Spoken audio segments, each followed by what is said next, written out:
That's you, Rip.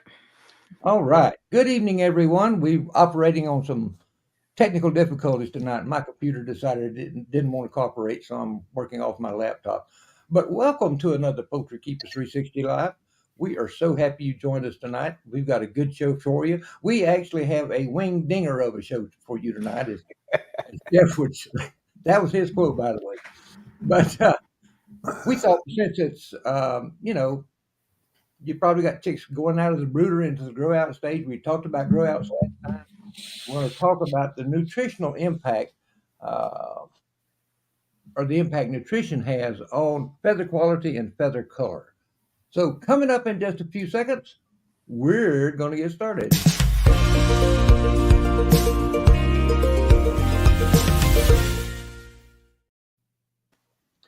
You know, Jeff recently shared an article from Poultry World, and it was about the effect of primarily amino acids and the role they play in feather quality and in feather color.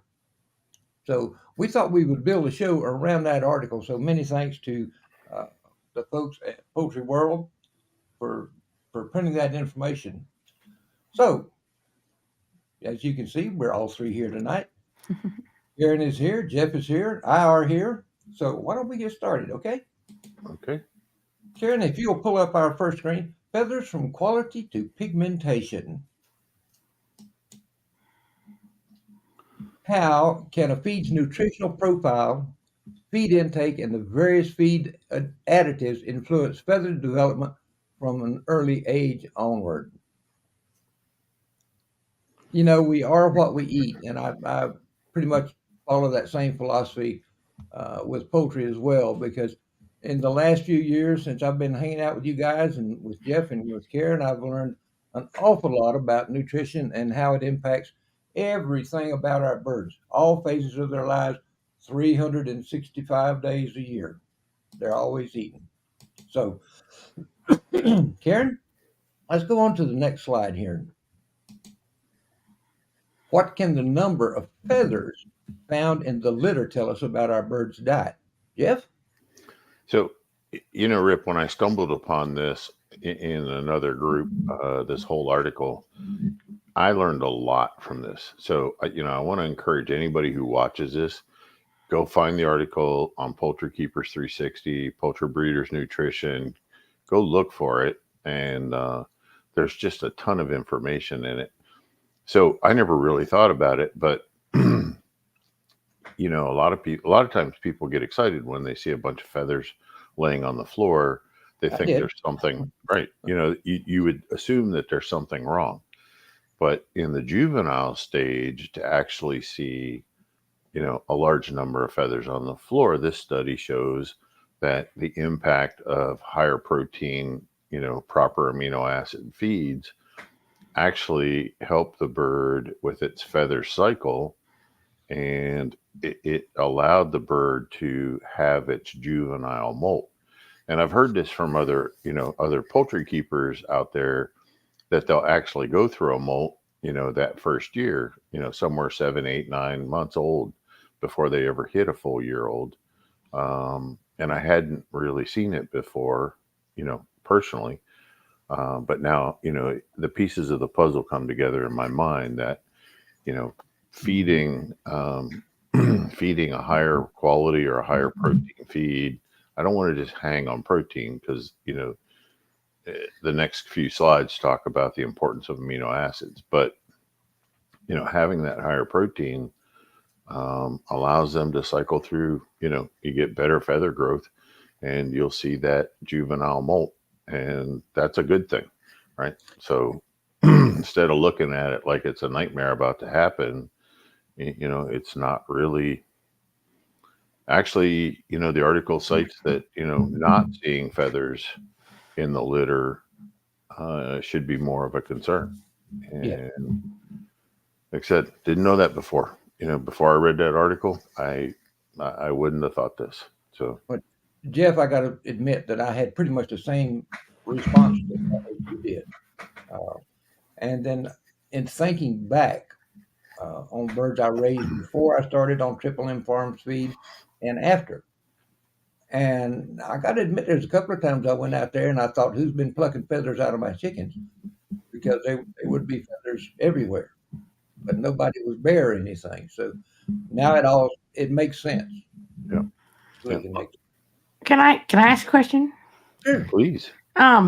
So during that grow out phase, though, don't you expect quite a few molts in that time frame? Right, you will, right? And all their testing on this study were done on Cornish cross, which only live for 6 or 7 weeks. Okay. So they were actually seeing, with the right protein, right amino acids, right everything, they were actually seeing, feathers cycling before that 7 week period. So you're right. And, actually, to some degree, birds are cycling feathers nonstop, right? So you should always see some feathers in the bedding or in the litter. But yeah, in that first 12 months or that first, while they're developing, growing out, you're right. You should see that a couple of times. So It also means they're not eating their feathers. So that's nice. that is really nice when they're not eating their feathers. It is. So, all right. I noticed Elizabeth said and of course she's got Rhode Island Reds. Go Elizabeth. She said at 12 to 15 weeks, feathers everywhere. And yeah, that's kind of what I experienced, Elizabeth. Yeah. So that's a good thing. Absolutely, it is. Well, we know that now. Before we didn't know that. So Yeah. Yeah. Karen, what we got next? All right. Which impacts feathering more, the balance of amino acids or the overall intake of a balanced ration? So actually, the amino acids are going to impact the feathering the most. And this article talked about that feathering being focused on cysteine and associated to the methionine. And actually, the majority, almost everything you see out there talks more about the methionine. To even talk about cysteine has only been within the last less than 5 years. And major amino acids involved in the synthesis of that keratin of the are the two sulfur amino acids, which are cysteine and methionine. So those are going to be your two key amino acids for that proper feather structure. And like I said, cysteine is really, really new. Okay. So, people listening, people that'll watch this later, we're still trying to figure out, a lot about the cysteine, but yeah, it's better overall, balanced ration. So, Jeff, you were talking about cysteine being new, and I can't remember ever reading much about it in the past, but that's either here nor there. But my takeaway from this is, as much as we know or we think we know about poultry nutrition, we're still uncovering new things as we go. oh yeah, So it's not a static science, folks. It's always changing, always evolving, and we're always learning new things. So, and we'll try to bring them to you as we figure these things out. Rip, just as an analogy, poultry nutrition has evolved just like our phone has. Used to be you went to town to a public place that had a phone to make a call, right? Then eventually they ran the wires and you had a phone in your house, but you held on to one thing and you spoke into a box. And look at us now, right? I mean, everybody's got one in their pocket and we're walking. What's going to be the next level of communication that replaces the phone, or where does the phone go now? But I can't even imagine. In the same time frame, basically, since Alexander Graham Bell invented the telephone until now, poultry nutrition has taken the exact, almost a parallel path in its evolution, to where we are now compared to where we were then. Okay. So, yeah, there's a lot we don't know. And, there's not a lot of money out there to push for the research, to find out what these different amino acids are going to do, for our poultry or other animals. So, yeah, it's good. Miss Karen? Yeah. So, oh, here we go. New information has recently come out about the role of the amino acid. Yeah, you got it. Cysteine Cysteine. plays in the role of feather quality in our birds. What role does it play? Yeah. So, when they gathered up feathers, or when they took feathers and actually, and this chart is in that article. I only pulled out snippets, but interestingly enough, when they took a collection of feathers and they analyzed them in a laboratory, cysteine was the largest amino acid found in feathers, right? So they're tying it back. And it is the most common for feather formation. So it's, yeah. So it's playing a huge role. And, a little over a year ago, a friend of mine said, he told me about this because he had read something new, earth shattering, but no details, right? That, cysteine was making his feathers in his flock better. He had tried a little bit based on, an article that he had read. And sure enough, but, we still don't know, what. So they're still determining, they're still researching to find out what is the level of cysteine, what is the accurate level of cysteine, right? So I don't want people going crazy and out there buying cysteine tomorrow and start sprinkling it, or, putting it in their chicken feed. We need to know a little bit more. And we're looking at it. But And that's not going to be on their feed tag or anything, right? Like, no, see, that's how. Yeah. that's what kind of stinks, is cysteine is not a required. You'd have to look for it in the ingredient label, because it would have to say, like L-cysteine supplement, and that'll be, so it'll only be in the ingredients. There's no requirement for cysteine in the guaranteed analysis. So, but I can tell you that less than 1% of, no, I honestly, I haven't seen a commercial feed tag that has cysteine added to it, right? I and all the tags that people send me to look at and review and give them comments, and I have not yet seen, cysteine in an ingredient label. And I'm working on a project right now, with our friends at Double R Farms, Gary, to put together a supplement that has cysteine in it. So, stand by. But I think we're on the verge. With all the data I've been able to find, and cysteine was difficult actually to access. So finding, a cysteine supplement was really tough. But Jeff, is cysteine derived mostly from meat protein or plant-based? I don't know. Rip, I don't know. Right. Sure. It's, like I told you before the show today, this is going to be a tough show for me, because there's a lot I don't really know.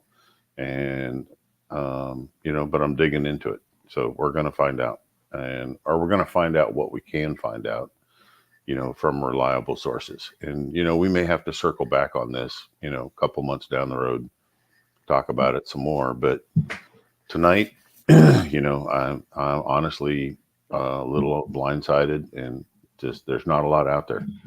I can tell you that the person who wrote the article, Stephen Lysine, is the foremost in poultry nutrition around the world, right? So he's at the top of the whatever heap, if you will, when it comes to, research, studying. He's a professor emeritus at University of Guelph in Ontario.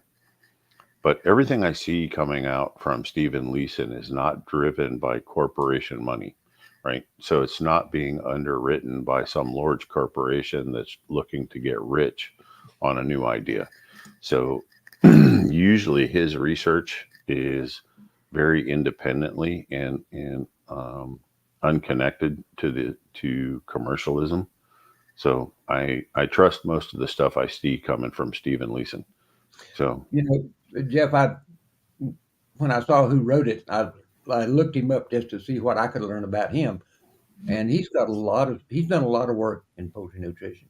hey, two of the reference books that I keep on my shelf for poultry nutrition are both written by Stephen Lysine. So yeah. And when I started learning poultry nutrition back in 96, 97, my mentor, the first book he handed me was a Stephen Lysine book, on poultry nutrition. And the second book that he gave me was also a Stephen Lysine. And, he referenced Stephen Lysine on a regular basis. So, I'd encourage people, want to go out and do searches for technical publications. That's a name that I personally trust to give you good quality information. So there, Laura, did you put Laura's up? Sure. That answers Rip's question. The majority of L-lysine is obtained industrially by hydrolyzates of animal materials such as poultry feathers and hog hair. So it is animal derived. Thank you, Laura. Laura, a really nice shout out, because on our last show, I made a comment that Jeff had his amino acids Yeah, shirts on. stand up, Rip. You're full screen. It's time. Go it off. I mentioned that I would like to have one, and bless Laura's heart, she went out and she got me one. So, Laura, I appreciate it very much, and I wore this in honor of you tonight.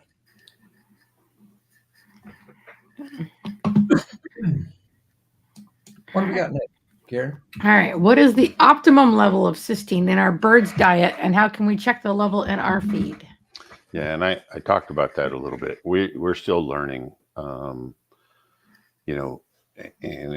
even in the, I have to go in and make some changes, because even in the poultry ration formulation program that I use, cysteine is not commonly calculated, and I'm not looking forward to. I'm going to have to go in and manually add the cysteine percentages for all of the different feed ingredients. And I'm not sure that I'm going to get that done in my lifetime. But yeah, yeah. I mean, well, there's thousands of items in my database for making poultry feed with, and there's no way I'm going to get them all done. So we'll just work at it as we go. The only lab that I know, you can get it tested if you're really, really, really curious. But the only lab that I'm familiar with and have some trust in is New Jersey Feed Lab. You can send a sample of your feed to New Jersey Feed Lab and ask them to run an amino acid profile, AA profile, and it will include methionine, lysine. It'll include all the amino acids. It's not a cheap test, right? So you are making a really big investment to do this. I'm going off the top of my head without looking it up, but I thought it was close to like $180 or $200 for that test. So, I mean, you got to be really serious about what you're doing, to make that jump. But there's inquiring minds, and if you want to know. So cysteine, there is databases on cysteine levels, and I just would have to manually insert them. But so now cysteine, like I said, up till now, nobody really was calculating cysteine levels. This is that new, so to speak. But yeah, we don't know what we're calculating for, right? We're only making, like I've told you folks that, I want methionine levels above 0.45, getting closer to 0.5 or even a little bit over. What we think we know is cysteine can either in the system can either convert to methionine as needed, but cysteine and methionine work together to build specific types of proteins, and those protein molecules are have a high requirement. And so what we think we know is we want cysteine to be greater than 50% of the methionine. So if I tell you 0.5, we want the cysteine to be at least 0.25. And we think there's some thought out there that we want to get those numbers even closer. And I know, what I just said, I'm talking over people's heads, and I'm sorry. But what we're trying to point out is cysteine is going to be critical. And, other than the new supplement that I'm working on with Carrie, I have not seen a poultry supplement out there that includes cysteine. I'll keep looking, but I don't know of any. So we'll see. I think there's going to be some really good R&D going on here in the near future to find out how much of a difference it really makes. Jeff, I think one thing this has driven home even more for me is that amino acids, I never understood how important they were until fairly recently, thanks to you. And there's so many people out there who they see protein 18%, protein 20%, and that's as far as they go. But this is why we keep telling y'all that, amino acids are just as important. And sometimes I think they're more important than the overall amount of protein in a bird's diet. They are more important. And there is some research out there. They've already done these. They've already done these studies, like on a chick starter that's only 16% protein, but they've got, they ran the lysine levels up to 1.5, and they've run the methionine levels up to 0.65, and they've run they've added the cysteine, they've added all the amino acids individually, from synthesized forms. And then they don't even, they really hardly have to worry about the total protein number, right? So, yeah, we can drop protein quite a bit, and at some point, the availability and the cost of these synthetic amino acids will justify doing that on a commercial basis. I can see in 10 years, the Pilgrims Prides, the Tysons, the Purdues of the world, the poultry giants out there will be starting chicks on a 16 or 17% protein instead of a 23, and they'll be adding all the additional amino acids to balance it out and save themselves a lot of money. So it just depends on where protein prices are at the time. Incredible. Really is. It is. Miss Karen? Next. Is it true that lysine plays an important role in the pigment formation of poultry feathers? This was I knew that lysine was important for growth and development. And reading through this article, I did not know that lysine was, a major amino acid involved in proper pigmentation. I had that feeling, but I couldn't come on here and tell people, you got to have lysine for pigmentation. So look, I learned a huge amount in this article. I really can't stress to people, go find it, pull it off as a PDF, read it online, save it somewhere, come back to it, use it as a resource. And, in testing, they found that the deficiency of lysine, can also cause depigmentation, where, so the coloration is not as vivid or as good as you want it to be, and it's inhibiting activity of that triocyanase, which is an enzyme, and I don't know what that is, inhibiting the form of melanin. And again, I got a lot of learning to do, but I would not have thought lysine was as big of a contributor, to pigmentation until I read this article. That was a shock to me too, Okay. to be honest with you. I'm looking at muscle development, overall body formation. I know the importance of lysine for building muscles and structure, but I didn't know that it was a pigmentation thing. So it was really good. All right. Can a deficiency of vitamins and minerals cause abnormal down in baby chicks? Yeah, I mean, deficiency of most of the vitamins and minerals can cause abnormal feathering. And, what they found was a significant deficiency in riboflavin, is going to give you the biggest. It's the riboflavin is probably the most important B vitamin, showing those signs during embryo and chick. And, affected embryos exhibit, clubbed down, uh, which, as in the name implies, involves swollen tips at each down feather. So, yeah, these, the vitamins are going to be really important. And we've talked about a lot of this on previous shows, and I don't want to beat a dead horse, but you know, I suggested to Rip that we use this as a show topic just to kind of reiterate, reinforce, and also expand upon what we've previously talked about. Because like I said, there's a lot of new stuff in there, for Rip and me and Karen that we've never seen before. This is all really good information. Can you imagine how deficient something must be for the down of a baby chick to be adversely affected? Like, they don't have down for all that long.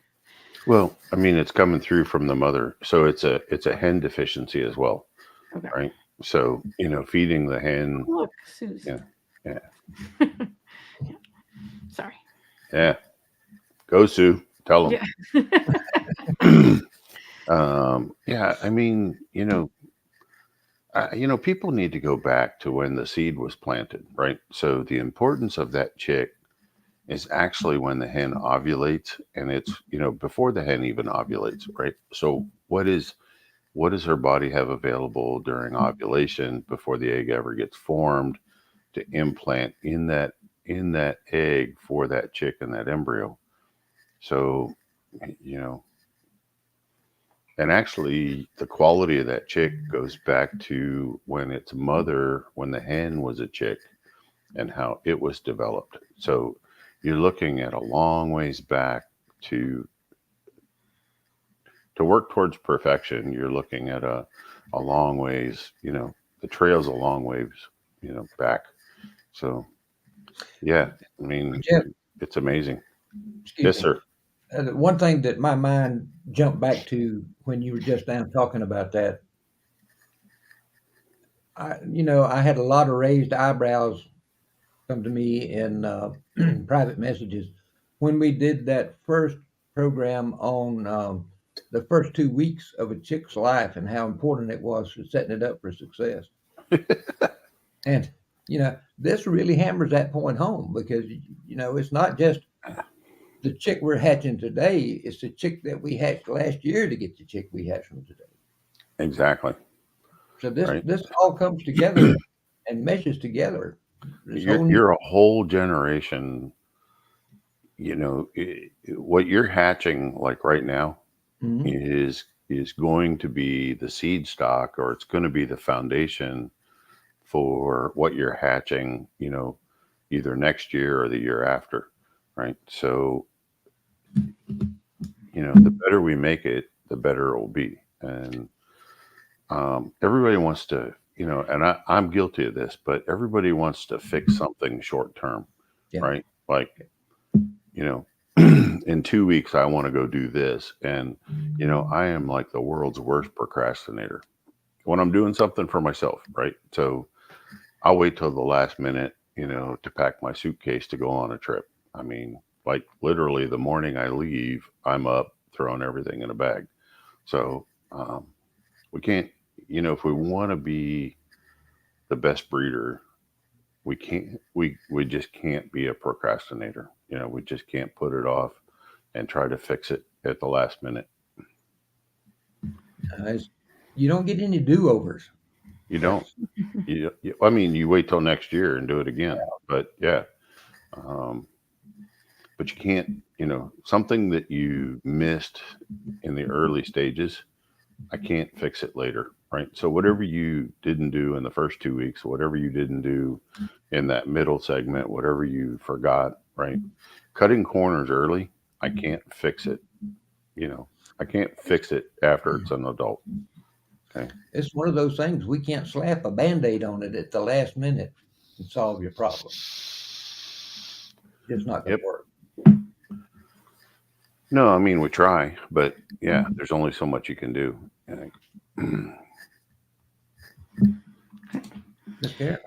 All right. Can inadequate levels of trace minerals impede feather development? Yes, they can. And we've touched on this before. I've talked about the manganese and the zinc and the different levels of trace minerals. And again, I don't want somebody to run out tonight or tomorrow and, start picking up zinc or picking up trace minerals. It's a slow process. The zinc actually needs to be eaten, digested, stored in the body, and then transferred at the time that it's needed. So, but yeah, inadequate levels of trace minerals are also going to impede feather development. Unfortunately, these are not also required on a tag. So when you're buying feed, knowing what that zinc level is. I can tell you that most commercial feeds are shooting for roughly between 80 and 100 parts per million of zinc. The better ones will be 100 plus. The cheap ones will be 75 or 80. So zinc's not cheap.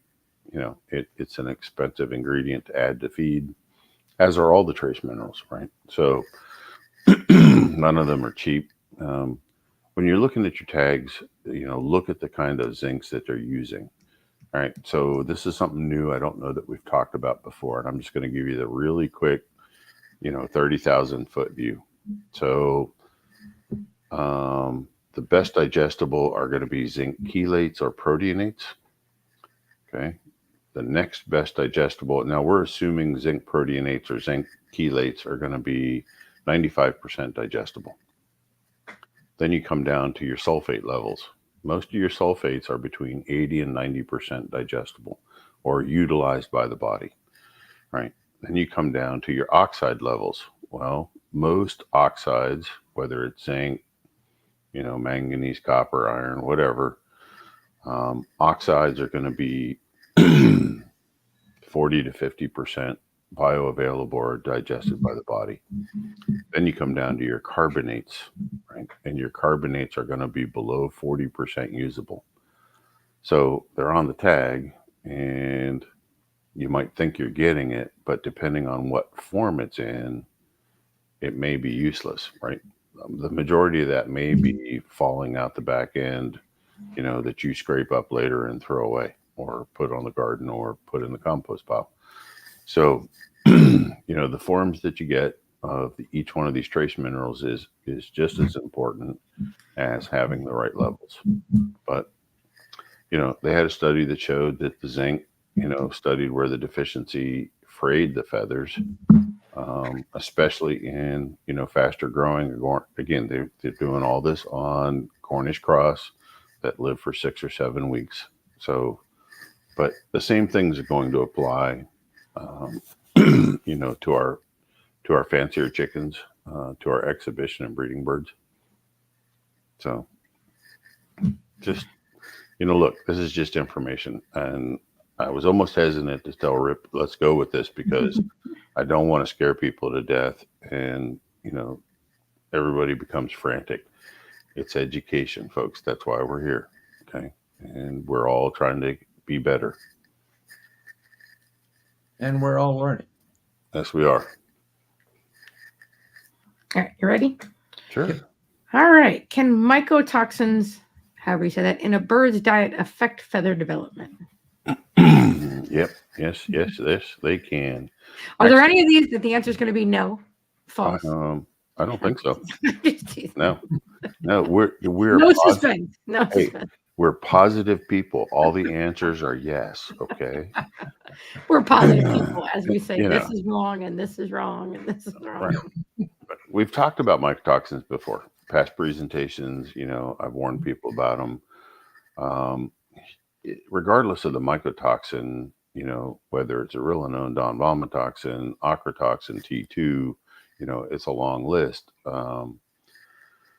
fumonisin, etc. So each one of them, when they enter into the digestive tract, whether it's you, me, the chicken, any animal, each one of those is interfering with or blocking the proper absorption of a class of nutrients, right?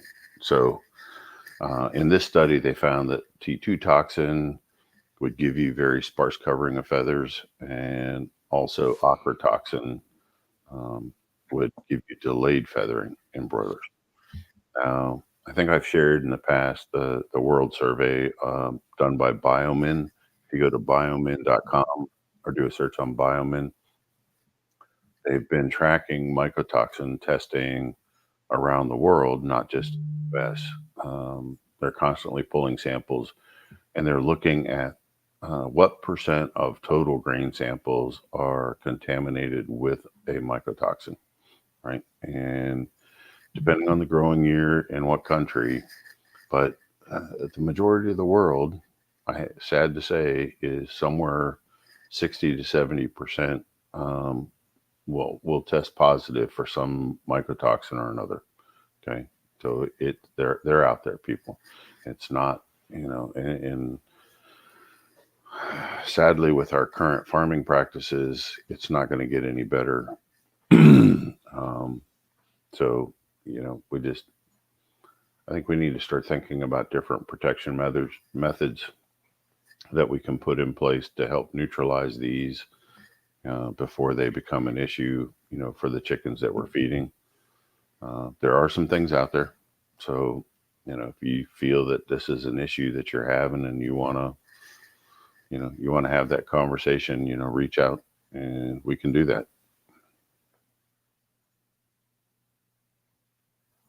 I think that's the last one. Is it? Okay. Rip?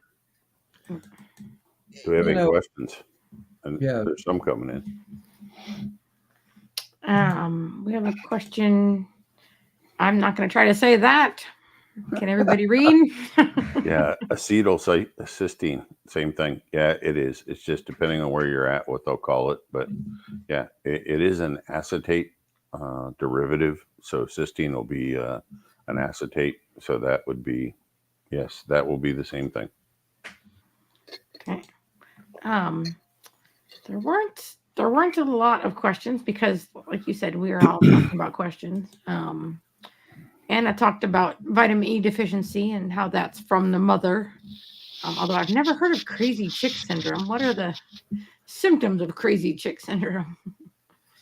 I don't know all of them. Usually, when you get a chick that hatches, and it's the one that runs around in circles. It doesn't eat or drink, right? And it just runs around in circles like it's delirious. Okay. And eventually dies. Well, in most cases, eventually dies. It just, it's constantly chirping erratically, running around. I'm sure you've seen it, just didn't know what to call it. But yeah. Okay. You probably didn't see much of it because your hens weren't deficient in vitamin E. That's right. Yeah. All right. So, but I mean, you saw a lot though when you made the journey from buying feed to making feed. I mean, you saw huge changes in your flock as well as your chicks, as well as a lot of things you didn't want to see, right? A lot of things you wish you would have left hidden in. But yes, it did. And I would say, yes, the grow out period was the most obvious.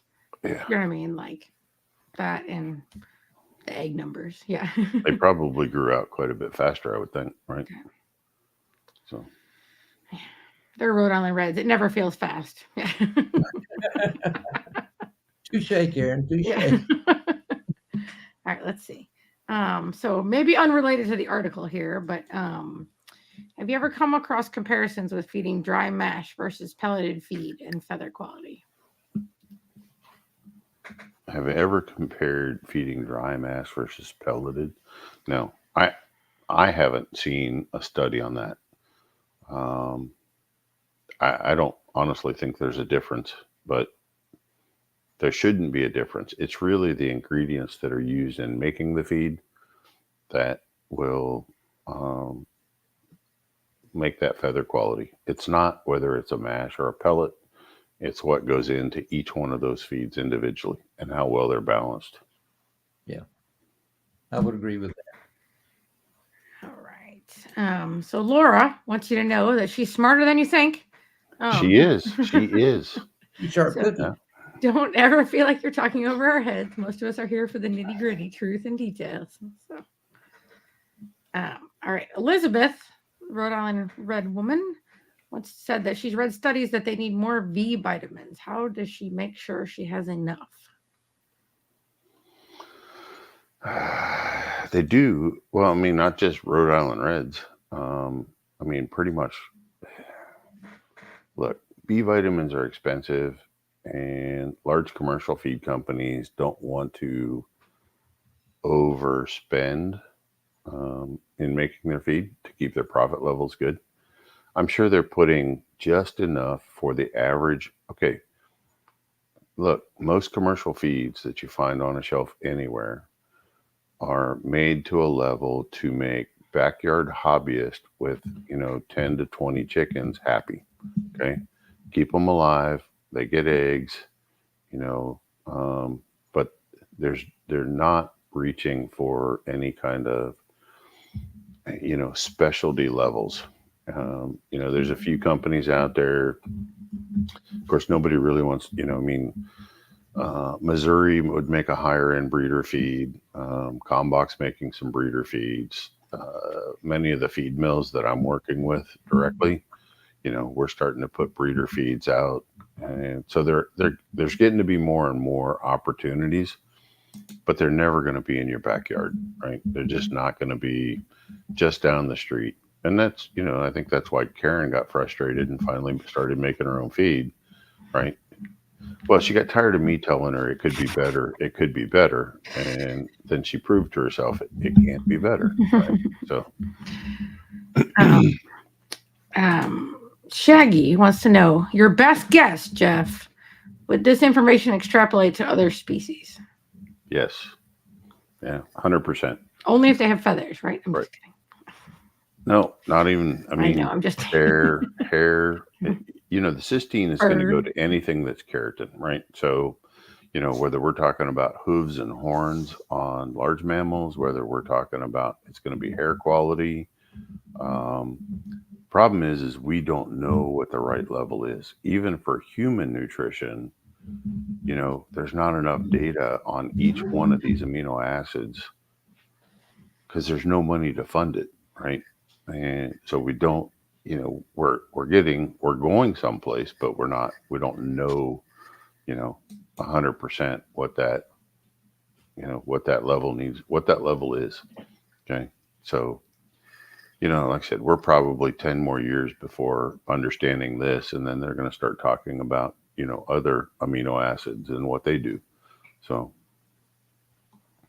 that's why, from the beginning, the first time any of you've ever heard me talk about feed, I always want diversified proteins, and I always want a meat protein in there, right? Just trying to get a wider array of amino acids. So, and I'd say along with Carrie here, that's why I got so frustrated and started making feed. A lot of it for me was that thing you said, right? You cannot come back from the first few weeks, right? right. You can't. I mean, so it's like if you can't be bothered with those first few weeks, then it started to feel a little like I can't complain about anybody else's birds or what they're doing in my yard or what they're not doing in my yard, like because I'm not doing what's I could to Well, start. yeah, and until people try it and do it, and see the difference for themselves, right? They're not going to know. And treating the entire flock, you may not even see it. The only way you're going to do it is when you have a test group, a small test group that you can compare to see those bigger differences. Um, and I encourage everybody to have a test group somewhere, going on, so you can see if something actually makes an improvement or it doesn't. Just because it works for your friend doesn't mean it's going to work for you. And every chicken farm is different. So it's not a one size fits all. Doesn't matter who you are or where you are. That's for sure. Okay. Well, let's try to read this. I didn't pre-read it, so hopefully there's no swear words in here. All right, we have a new local mill in Oregon that produces a wheat pea camelina mash for poultry with fertile NutriBalancer. My birds significantly improved in feather quality when I switched them to this.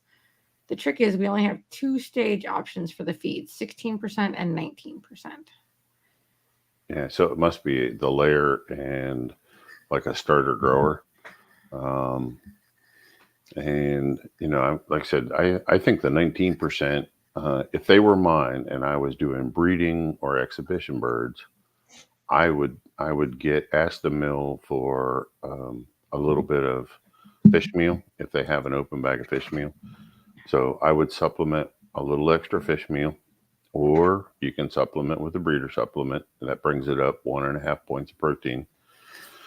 And for the starter phase, but then for the development phase, I think I would blend the two together. So I would go about 8 weeks on the 19 with breeder supplement, and then I would go 50-50 on the 16 and the 19. And hey, the breeders are fine on the 19 if you want to hand feed the oyster shell.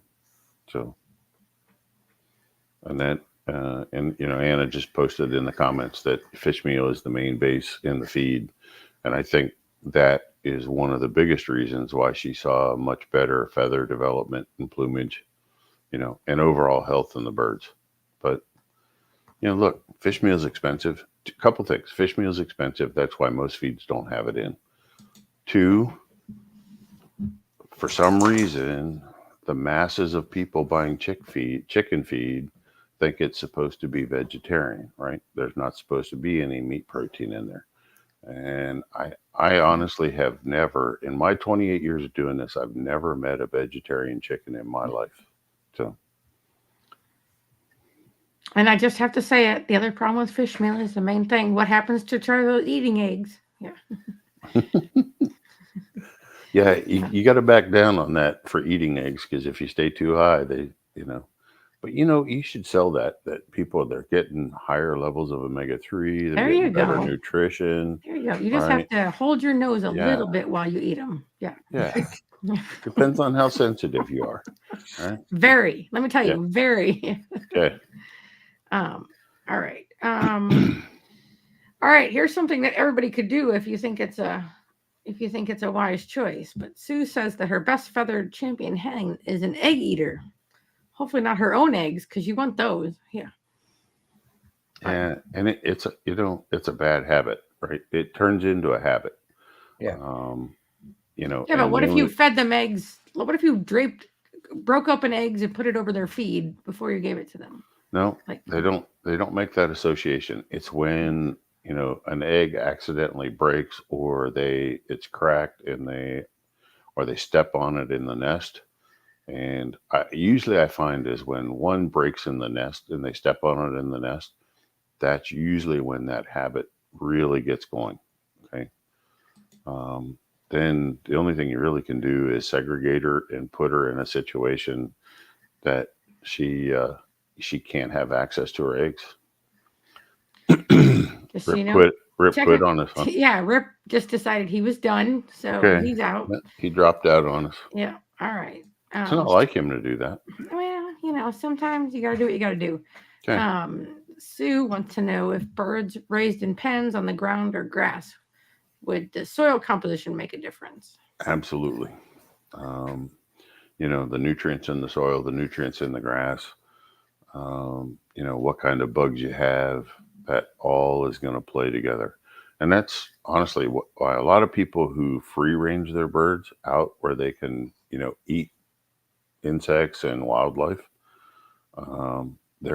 they swear by it. Their birds look so much healthier because they're getting a fuller array of amino acids and proteins, from everything they're out there foraging. So if you can get them out on the ground, that's a great thing. All right. What do we do with that rip here? Would you like to sing a song? Oh, here we go. Thank you, Gun. What? Gun, Kling, and Palin. Yeah. Yeah. I had one hen that pecked and pecked until the egg broke, and then the whole flock joined in. Yeah. Yep. I had the same problem. I had a Americana, and I couldn't figure it out because we would find the broken eggs or broken egg shells. Actually, what we'd find is you get this little round indentation, a crack mark. Looks like a bullseye on an eggshell, and so I stayed out there and I looked closer, and I had one Americana, and she would go box to box. She'd go right down through all the nest boxes, and she'd peck each egg really hard once, and if it opened up, she'd eat it. But she had egg on her face, and she left the flock, right? So but it wasn't a champion anything. It was just a common backyard Americana. So I didn't lose a whole lot. And she was ornery and mean to the rest of the flock anyway. So I didn't feel bad about her leaving. Her disposition was not good. All right, Rip, you got anything to tie us up for the night? I do. We were seeing the comments coming in. And, I don't think many of our listeners here in the United States realize just how many folks are following this program in other countries. For example, tonight I saw one person on there from Albania.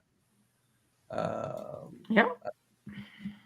And we've got some Canadian folks joining us tonight. Usually we have some folks from the Philippines. And it makes my heart good to see that we get that kind of diversity. Recently, I was asked to join and start posting to a group in South Africa. And that's going to be a fun thing because they're going through their group, Exhibition Poultry RSA. They have breeds that I've never heard of before. So it's going to be a learning experience for me as just try to catch up with what they're doing down there. So I'm looking forward to that. Our 2 years of doing this, my brain has expanded in knowledge exponentially. So, and I hope over the next 2 years it continues because, I've learned a lot on the breeding side, right, and the exhibition side, and so, it's helping to round out my knowledge base. It will do that. Yep. Jeff, you were talking earlier. I wasn't in the room, but I could hear you talking about ranging and bugs getting insects and bugs and all that kind of stuff. Yep.